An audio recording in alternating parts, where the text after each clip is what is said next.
Hello students, let's start with a new chapter, chapter number 2, that is historiography, Indian tradition. So in the last chapter, we understood what is historiography, that is narrative about the important historical events, okay, and how Western scholars and historians helped in developing the history or preserving those history, okay. Now in this chapter, we will be learning about how Indian tradition helped in developing or maintaining those history. Okay, so we will learn about the impact of Indian tradition and custom on those history. Okay, so let's start with the first topic, that is historiography in the ancient period. ठीक है ना. हम लोग बचपन से third fourth standard के history से ही हम लोग एंशियंट पीरियड स्टोन एज के बारे में पढ़ते जा रहे हैं. But do you think that stone age man know how to write those history? वो अपने बारे में हिस्ट्री लिखा करते थे? नो, उन्हें लिखना तो आता ही नहीं था. So how we were knowing about them? हमें कैसे पता था स्टोन एज कैसे जीते थे, क्या खाते थे, कैसे रहते थे? Okay, so they use the technique of oral recitals. Oral recitals क्या होते? ओरली वो अपने बारे में अपने आगे वाले जनरेशन्स को बताते गए. ठीक है ना. अपना एक फादर अपने सन को अपने ग्रैंडफादर की स्टोरी बताता गया कि कैसे वो ग्रैंडफादर ब्रेव थे, और वैसे ही आगे वो माउथ टू माउथ अपने ब्रेवरी और अपने करेज के बारे में बताते गए, अपने स्ट्रगल क्या किया है. तो ओरल रिसाइटल्स मतलब एंशियंट टाइम से ओरल रिसाइटल्स के थ्रू स्टोन एज मैन या एंशियंट पीरियड की हिस्ट्री हमें पता रह गई. But this does not mean that Indian culture और Indian traditional way far behind. Okay, इसका ये मतलब नहीं कि हमें लिखना पढ़ना नहीं आता था. If you look for the look at the seals or the carvings of Harappan civilisation. Harappan civilisation क्या है मालूम है ना? आज से 5,000 साल पहले इंडस वैली में जो रहते थे, हरप्पन सिविलाइजेशन मतलब आज का पंजाब स्टेट और ज़्यादातर पाकिस्तान में जो सिविलाइजेशन है, 5,000 साल पहले आज से उसे हरप्पन सिविलाइजेशन कहा करते थे. ठीक है ना. तो हरप्पन सिविलाइजेशन में जो लोग रहते थे उनके आज भी हमें सील्स और कुछ कार्विंग्स मिलते हैं. तो उस पर उन्होंने कुछ लिखे हुए हैं.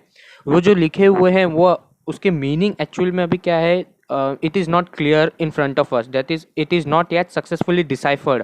Okay, अभी तक क्लियर मीनिंग है, बट उससे ये तो क्लियर है कि उन्हें लिखना आता था. They were able to communicate with each other more easily and clearly. Okay, so Indians had mastered the art of writing as early as the third millennium before Christ era. Millennium, 1 millennium मतलब 1,000 years होते. Okay, और हमें third millennium before Christ era मतलब आज से 5,000 साल पहले से ही हरप्पन सिविलाइजेशन लोगों को लिखना पढ़ना आता था. इट इज़ नॉट क्लियर कि वो कौन से लैंग्वेज में लिखते थे, but it is sure that they were communicating with each other through hand writing. Okay, now if we look for the earliest known written document, मतलब जो आज तक का नोन रिटन डॉक्यूमेंट है earliest, it is found in third century before Christ era मतलब आज से 2,300 साल पहले. It was in the time of Ashok Maurya empire. ठीक है ना. जब एम्पर अशोक मौर्य इंडिया में रूल करते थे उनके टाइम पे हमें लिखे हुए इंस्क्रिप्शंस मिलते. It was inscribed on natural rocks मतलब पत्थर पे या स्टोन पिलर्स पे लिखे हुए हमें कुछ उनके अक्षर दिखते थे. ठीक है ना. और फर्स्ट सेंचुरी एडी मतलब that is after that is आज का क्रिश्चियन एरा में. फर्स्ट सेंचुरी की अगर बात करें, फर्स्ट सेंचुरी से सील्स, कॉइन्स, ठीक है, पिलर्स, कोई भी स्कल्पचर्स, इन सब पे लिखे जाने लगे, इनके ऊपर लिखने जाने लगे. और क्या लिखते थे उससे हमें पता चलता था कि उनके किंग्स कौन है, उनकी डायनेसिटी कैसी है, मतलब उनका राज्य कैसा है. जीनोलॉजी, जीनोलॉजी मीन्स उनके हेरिडेटरी कौन है, उनके पूर्वज एंसेस्टर्स के बारे में हमें नॉलेज मिलती थी. Okay, what was the territorial extent means how far the kingdom is expanded, ये सब के बारे में हमें नॉलेज मिलती थी. फर्स्ट सेंचुरी एडी से कॉइन्स, मेटल इमेजेस, स्कल्पचर्स, ये कॉपर प्लेट्स, ये सब के ऊपर इंस्क्राइब किए जाने लगे. Okay, and it was quite important because it helps to understand about the kings, their dynasty, territorial extent, okay, how they were socially capable of organizing their प्रजा को कैसे उन लोग ऑर्गेनाइज करते थे, what how they were able to manage their famines etcetera in respect of times. Okay, so हम लोग ancient time से ही हमें इंडियन लिटरेचर के बारे में पता है. हमने 2 एपिक स्टोरीज के बारे में तो सुना ही होगा. What is Ramayan and Mahabharat. Okay, Ramayan और महाभारत मतलब एक मैथोलॉजिकल स्टोरी है. Okay, which is use to tell about Indian gods. Okay, और उसके बारे में हमने कई सारे पुराण मतलब ये भी it is a mythological story. And there are different types of Purans, जैसे कि अग्नि पुराण होते, विष्णु पुराण होते, गरुड़ पुराण होते, etcetera. There are Jains and Buddhist text. Gautam Buddha के बहुत सारे सेइंग्स एंड प्रीचिंग्स है, वर्धमान महावीर के बहुत सारे प्रीचिंग्स है, एंड बहुत सारे हिस्टोरिकल ऑथर्स भी है जिन्होंने इंडियन ट्रेडिशन के बारे में मेडिवल पीरियड से ही हमें नॉलेज देना शुरू किया था. Okay, and there are also travelogues by foreign travellers which are quite important source of history. तो ट्रैवलॉग्स क्या होते हैं? जो भी मेडिवल पीरियड में इंडिया में ट्रैवल करते थे, because at that time travelling from one country to different country was not that easy. Okay, so there were few travellers which use to travel. Actually, they were not also travelers, they were merchant. They come to this country from that country for doing their business. जो जब उन लोग आते थे तो उन लोग ये कंट्री का वातावरण, सराउंडिंग्स भी देखते थे और उसके बारे में उन लोग लिखा करते थे कि कैसा ये country, is it suitable for doing business और not to their home country. So ये सब जब उन लोग लिखते थे तो this become a piece of history. Okay, आगे जाके ये सब हिस्ट्री के पीस बनते हैं. सो ये सब quite important sources of history है. हमारे जो भी पुराने माइथोलॉजिकल स्टोरीज हो गए या इंडियन ऑथर्स के मेडिवल पीरियड के जो भी पीसेस ऑफ स्टोरीज है. Okay, now there are also different types of biographies for the kings that have ruled in India. So one of those is Harshacharit. Harshacharita क्या होता है? Harshacharita was written in the 7th century CE. मतलब आज से 1300 साल पहले, ठीक है ना, 1300 years before Harshacharit was written by Banabhatta. Okay, and it is a biography about the King Harsha. King Harsha है ना एक्चुअली कश्मीर रीजन के किंग थे, ठीक है ना, कश्मीर रीजन के किंग थे 7th सेंचुरी में, मतलब आज से 1300 साल पहले. और उनके बायोग्राफी, उनके पूरे लाइफ पे बनाभाटा ने एक बुक लिखा है जिसका नाम दिया हर्षचरित, ठीक है ना. मतलब अगर if you look by the name of this book also Harshacharita, तो ये क्लियर बताता है हर्षा मतलब किंग हर्षा का चरित्र कैसा है, उनका पर्सनैलिटी कैसा है. Okay okay, and what it use to portray, it use to portray a realistic picture of the social, economic, political, religious and cultural life during the king time. Means it use to cover all the aspect that the king should cover, okay, during his reign. So जब ये बनाभाटा ने ये book लिखना चालू किए तो अब उन्होंने सारे वो एस्पेक्ट्स को कवर किए. ओके, जो एक किंग, एक ट्रू किंग को कवर करना चाहिए और कैसे वो किंग रूल करते थे, ठीक है ना, वो अपने एरियाज में. Okay, so next topic is historiography in the medieval period. So medieval period बोलते किसे? Medieval period starts from 5th century, ठीक है ना, of Christ era till 15th century of Christ era. ये हजार साल के पीरियड को बोलते हैं medieval period. So in this medieval period there was a famous book Rajatarangini, ठीक है ना. रजतरांगनी का मीनिंग होता है river of kings. This book was specifically based on Kashmir region, ठीक है ना. कश्मीर रीजन के किंग्स के बारे में सब ये बुक कवर करती थी, कितने रूलर्स मेडिवल पीरियड में कश्मीर में रूल कर रहे हैं. ओके, सो ये रजतरांगनी बुक ये सब बारे में कवर करते थे. And this book was written by Kalhana. Kalhana was one of the great authors, okay, about the ancient history, ठीक है ना. तो कल्हाना ने रजतरांगनी की रचना की थी. एंड रजतरांगनी का मीनिंग होता है river of Kings. Okay, so Kalhana himself says that he wrote this text. मतलब रजतरांगनी उन्होंने कब लिखा? After critically examining all the inscription, coins, dynastic records and local traditional. Means he went in history to write about this Rajatarangani. So if you remember the last chapter, Reine Descartes, okay, Reine Descartes ने भी यही बोला था, before relying on any historical documents you should or one should critically examine it. Okay, so Kalhana ने भी यही principle follow किया. And before, okay, relying on any historical document, he first critically examined those inscription or coins or ancient monuments, dynasty records, etc. और तब उन्होंने उस रजतरांगनी की लिखना शुरुआत किया. ओके, सो इन मेडिवल पीरियड, ठीक है ना, हमारे देश में मुस्लिम रूलर्स ने बहुत रूल किए थे. If you know the Mughal emperor उस वक्त पे आने लग गए थे. And if you know Mughal emperor comes from the gulf nation. Gulf nation मतलब उन लोग अरेबिया वो कंट्री से आते थे. सो उन लोग के जो पर्सनैलिटी थे वो काफ़ी अरेबिया और पर्शियन कल्चर को मैच होते थे. Okay, so they way quite influenced by the Arabic और पर्शियन हिस्टोरियोग्राफी. ओके, सो उनमें से एक उनके बहुत ही फेमस हिस्टोरियन थे, उनका नाम था ज़ियाउद्दीन बरानी. Okay, and he played an important role in placing a history that was influenced by both Arabic and Persian, okay, culture. So Ziauddin Barani wrote a book that was named as Tariq-e Firuz Shabi. Okay, Tariq-e Firuz Shabi ने क्या बोला था? So this book Tarikh Firoz Shahi ये बताता था कि what was the purpose of writing this history, हमें history क्यों मेंटेन करना है, क्यों लिखने का है, क्यों फ्यूचर जनरेशन को आगे पास ऑन करने का है। Okay, and according to him history में सिर्फ यही नहीं लिखना चाहिए कि राजा ने कितने बैटल्स जीते, उसके करेज क्या थे, ठीक है ना, कितने लोगों को उसने हराया, how he use to rule the people. Okay, he should also mention historian should also mention where a ruler is failed, okay, where he is failing or what incorrect step he has taken। okay, क्या क्या incorrect policies उसने अपनाए हैं, how he has failed to rule the people, क्या क्या people face कर रहे हैं ओके हाँ उनके रेन में। सो बरानी ने ये सब बोला है, और बरानी ने he also said that he should also take the impact of the voice or a cultural or sent man on the life of the normal people। क्या normal people के ऊपर sense और ये learned man voice man का effect होता है। Thus Berani ने expand किया था क्या scope of historiography को। ओके, तो scope of historiography expanded in the reign of Ziauddin Barani। Okay, now talking about Babur, Babur was the founder of Mughal empire, ठीक है ना। और बाबर ने ही अपनी ऑटोबायोग्राफी भी लिखी थी जिसका नाम उन्होंने दिया था तुजुक बाबरी। ओके, और तुजुक बाबरी में he wrote all about his battles, क्या कौन कौन से बैटल्स उन्होंने फॉट किए थे। For example first battle of Panipat, okay, how he won them, what policies he use to rule over the people, ठीक है ना।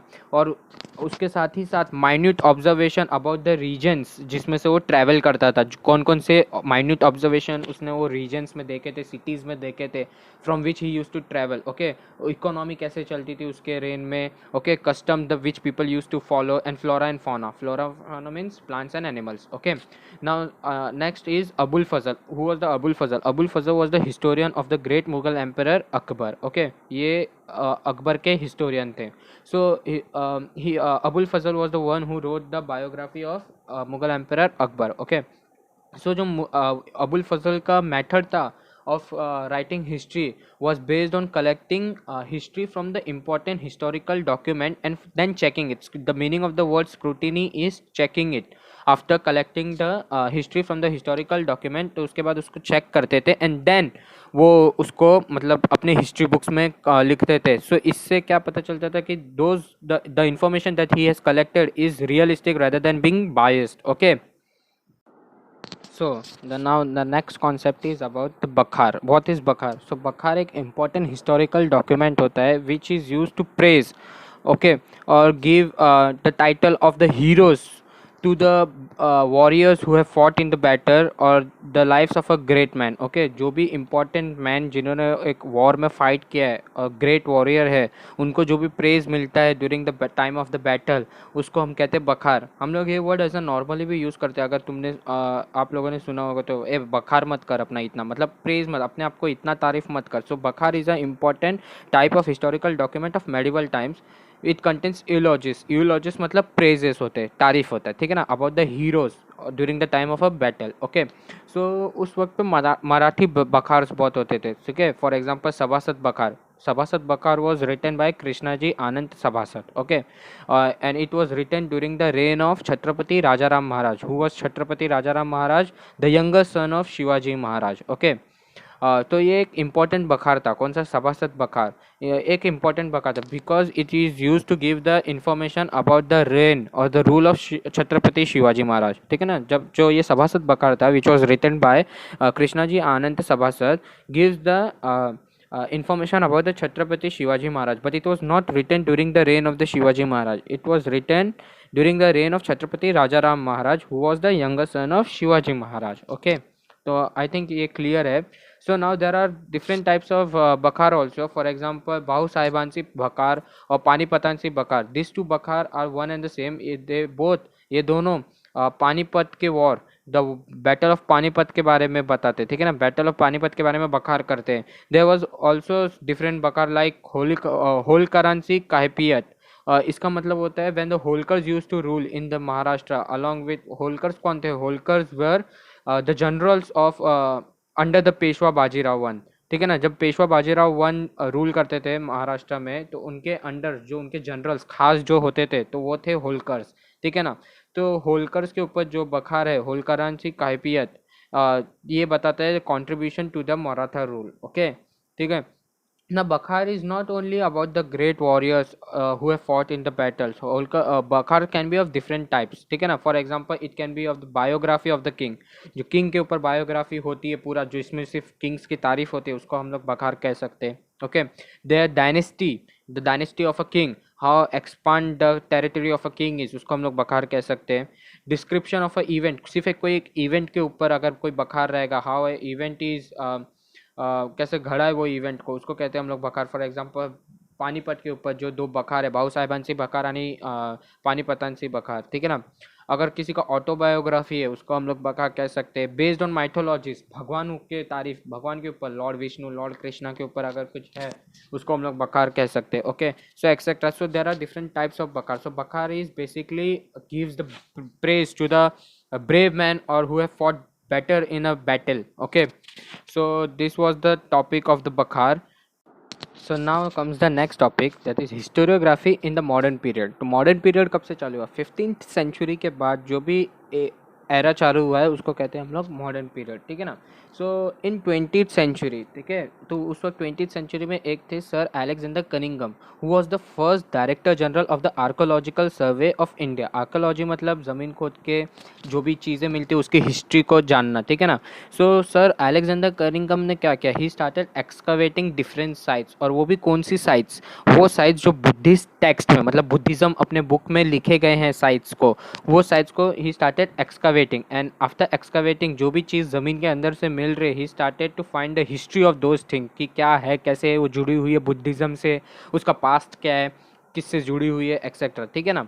Okay, so now there is another man, sir John Marshall, ठीक है ना. हमने तो सर अलेक्जेंडर कनिंगम के बारे में पढ़ा, who was the first director general of archaeological survey of India, ठीक है ना. he started excavating different sites related to Buddhism text. okay, now sir John Marshall भी थे एक. सर जॉन मार्शल के टेन्योर में ही, जब ये डायरेक्टर जनरल थे of the archaeological survey of India, जब ये टेन्योर में थे, when he was the director general, तभी उन्होंने हरप्पन सिविलाइजेशन का एक्सकवेशन चालू की. Okay, he was the one who started the excavating the sites of Harappan civilization. And when he started excavating, then only we come to understand that actually Harappan civilization 5000 साल पहले के. Okay, so the courtesy of finding out the Harappan civilization, or finding out the more knowledge about the Harappan civilization goes to Sir John Marshall. Okay, तो वो time पे बहुत सारे ऐसे British officials भी थे who use to write the history of India. Okay, British officers होके भी इंडियन हिस्ट्री लिखते थे.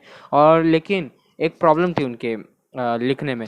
दे use to write their history with strong influence of colonial policies of the British. मतलब वो ब्रिटिश के ज़्यादा साइड लेते थे. Okay, they use to say that जो भी कॉलोनियलिज्म, मतलब if you understand 20th century की बात कर रहे हैं, 20th सेंचुरी में ब्रिटिश रूल चालू हो चुका था इंडिया में. ओके, सो जब ब्रिटिश रूल आके कॉलोनीज अपने बसाए थे, मालूम है ना. So when they started colonising India, so जो ब्रिटिश ऑफिशियल्स इंडिया के लिए हिस्ट्री लिखते थे, they started taking their sides. मतलब वो बोलते थे वो तो सही है, जो भी कॉलोनीज बना रहे ब्रिटिश लोग इंडिया में, that is right. Okay, so there was one writer जिनका नाम था James Mill. Okay, so he published a book, the history of British India, 3 parts में, 3 वॉल्यूम्स में उन्होंने एक बुक पब्लिश की, the history of British India, which was published in the year 1870. और ये बुक जो थी, it was the first book on Indian history which was written by a britisher. Okay, English man ने जो पहली book Indian history के ऊपर लिखी थी, वो थी ये पहली book, the history of British India. So there is one sentence, वो कहता है कि it clearly reflects an absence of objective perspectives and prejudice about various aspects of Indian culture. ये सेंटेंस का सिंपल मीनिंग है, मतलब ये जो बुक लिखी थी the history of British India, इसमें सच्चाई कम थी और इंडियन कल्चर के बारे में झूठ ज़्यादा था. ओके, ये सेंटेंस का और कुछ मीनिंग नहीं है. Okay, so now in 1841 there was a governor of Mumbai, okay, जिनका नाम था माउंट स्टुअर्ट एल्फिंस्टन. ओके, उन्होंने एक बुक लिखी थी the history of India, which was greatly influenced by the Indian culture. Okay, so ये थे governor of Mumbai, Mount Stuart Elphinstone. So there was one more British historian, ठीक है ना, जो मराठास के बारे में हिस्ट्री लिखा करते थे, हुज नेम वाज ग्रांट डफ, ठीक है ना. Grant Duff mostly use to write about the history of the Maratha empire, and he also published a book, he also wrote a book which was entitle with a name as a history of Marathas, ठीक है ना.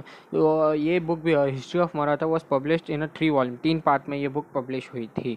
सो जब grand डफ ने ये book लिखी about the Maratha and showing the Maratha culture, तो इसमें भी ना उन्होंने इंडियन कल्चर को कंडेम किया था, मतलब इंडियन कल्चर को बैड पिक्चर में दिखाया था, मतलब इतना कुछ खास नहीं, बुरा भरा कहा था उन्होंने इंडियन कल्चर को और इंडियन हिस्ट्री को. Okay, history during the rule of Maratha empire. Okay, so there was also colonel Tod करके भी एक हिस्टोरियन थे who wrote a history about Rajasthan. Okay, और सिमिलरली उन्होंने भी इंडियन कल्चर को कंडेम किया था, यानी कि इंडियन कल्चर को बैड पिक्चर, यानी कि थोड़ा इमेज उनका ख़राब करने की कोशिश की थी. बट इसका मतलब यह नहीं होता है कि सभी British historian who use to write history of India, मतलब उन लोग बुरा ही कहते थे इंडियन कल्चर को. There were one historian whose name was William Wilson Hunter. Okay, उन्होंने एक बुक लिखी which was published in 2 volumes.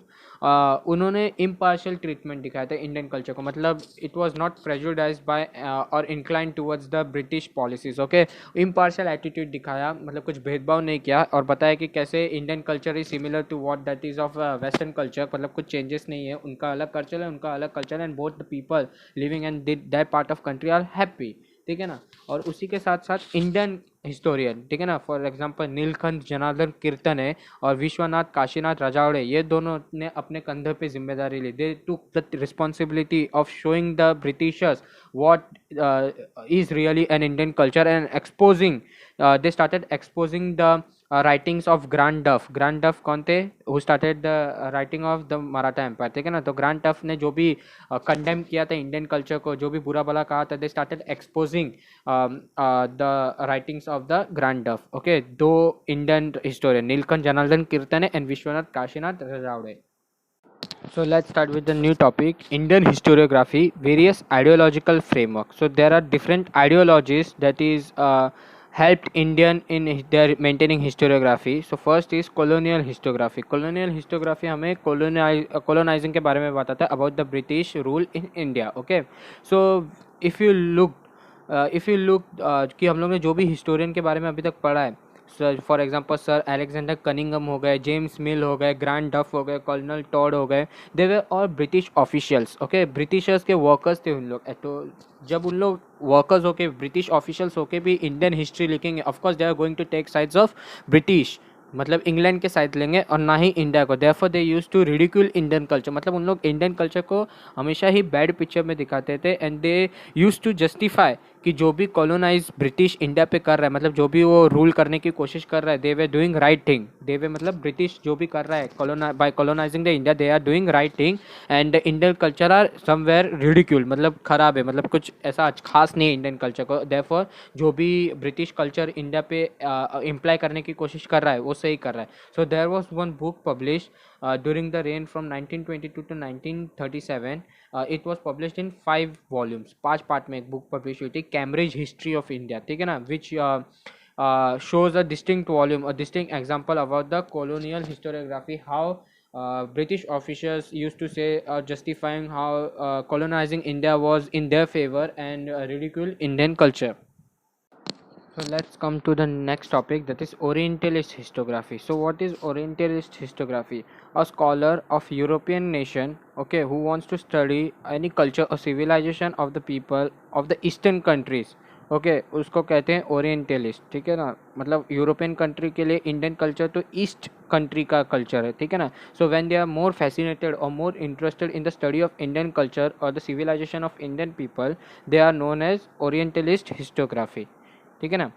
So orientalist को क्या थे, orientalist was more fascinated towards the language of Sanskrit, ठीक है ना. उन लोग को संस्कृत लैंग्वेज में बहुत ज़्यादा इंटरेस्ट था. So they started finding similarities between the European languages and Sanskrit, ठीक है ना. और उन लोग वैदिक ट्रेडिशन पे भी बहुत फोकस करते थे. So Vedic period was from 1500 before Christ era to 1100 before Christ era, मतलब आज से करीबन 3500 साल पहले के को कहते थे वैदिक पीरियड, ठीक है ना. जब वेदास वो सब कुरान वो सब लिखे गए थे ना, उसे कहते हैं वैदिक period. So they were more interested इन वैदिक ट्रेडिशन एंड संस्कृत लैंग्वेज. कौन? Orientalist historiography. ठीक है, Orient the scholars who were interested in the study of eastern culture. ठीक है, तो उन्होंने ना, उन्हें लगा ओरिएंटलिस्ट हिस्टोग्राफियन को, हिस्टोरियन को लगा कि उन्होंने एक ऐसा लैंग्वेज फाइंड कर लिया है that mother could be known as the that language could be known as the mother of all Indo European languages. ठीक है ना, एक्चुअल में ऐसा कोई लैंग्वेजेस फाइंड नहीं हुआ था, but during that time when they were more fascinated towards the language of the Sanskrit, they admire और they thought for a second that they have found the notion का मीनिंग होता है आइडिया. ठीक है ना, so they come to the idea of that they have developed a language which can be known as the mother of all Indo-European languages. ठीक है ना. सो 1784 में सर विलियम जोन्स ने एक एशियाटिक सोसाइटी करके कोलकाता में फाइंड किया था. मतलब एक स्कूल जैसे, स्कूल मतलब group of people coming together sharing common thoughts. ठीक है ना, हम लोग ने एनुअल स्कूल भी पढ़ा. सो उन्होंने एक एशियाटिक सोसाइटी फाउंड किया which was open for everyone who wants to study और do their research in Indian literature और सोसाइटी. ओके, सो उसके बाद एक कुछ थे scholars, orientalist scholar, for example Friedrich Max Muller. ठीक है ना, उन्होंने उनको संस्कृत में बहुत ही ज़्यादा इंटरेस्ट था. ठीक है, he was of the opinion that Sanskrit is the most ancient language in both Indian and European history. ठीक है ना, वो कहते थे, फ्रेडरिच मैक्स मुलर कहते थे कि संस्कृत सबसे एंशिएंट लैंग्वेज है in both India and European culture में. ठीक है ना, and he was deeply profoundly interested in the language of the Sanskrit. ठीक है ना, so he was the first who translated Hitopadesha. Hitopadesha क्या होता है? हितोपदाश संस्कृत लैंग्वेज में फेबल्स होते थे. फेबल्स मतलब फैंटेसी स्टोरीज. ठीक है ना, सो उन्होंने फर्स्ट ये हितोपदाश को जर्मन लैंग्वेज में ट्रांसलेट किया. He was also the editor of 50 volumes of the Sacred Books of the East. जो Sacred Books of the East करके थी बुक थी, उसके 50 वॉल्यूम्स के एडिटर थे. कौन? Friedrich Max Muller. Okay, he also compiled Rig Veda which has been published in 6 volume. Rig Veda को उन्होंने कंपाइल किया था. कंपाइल मतलब एक बुक में, जो 6 वॉल्यूम में पब्लिश हुआ था ऋग वेदा, उसको एक बुक में उन्होंने कंपाइल किया था. Okay, and he also translated Rig Veda into German. So of course Friedrich Max Muller deserves a special mention, okay, when we talk about Orientalist historiography. okay, सो लेकिन बाद में क्या पता चला, एडवर्ड सेड करके एक स्कॉलर थे. व्हेन उन्होंने ना, जो भी ओरिएंटलिस्ट हिस्टोग्राफर थे, उनके सब राइटिंग्स, सब ट्रांसलेशन, सब वर्किंग को वापस उन्होंने रीचेक किया. ठीक है ना, एंड व्हेन ही री इवेल्युएटेड एवरी ओरिएंटलिस्ट राइटिंग्स, उन्हें पता चला कि जो भी ये ओरिएंटलिस्ट राइटिंग अपना वर्क किए हैं, they were all for imperialistic interest. मतलब उन्हें अपने देश का रूल इंडिया के ऊपर बढ़ाना था. ओके, एंड ना ही वैसा कुछ उनको इंटरेस्ट था वो कल्चर, उस देश के कल्चर को और ज़्यादा फाइंड करने में. ठीक है ना, उनका मेन मोटिव था इम्पेरियलिस्टिक इंटरेस्ट मतलब अपने देश का रूल वो देश में उन्हें बढ़ाना था. Okay, so by this we are ending today's video. I hope you have understood all the concept that has been covered today. I want you to read till the part we have covered today, and any doubts will be entertained. Okay, thank you.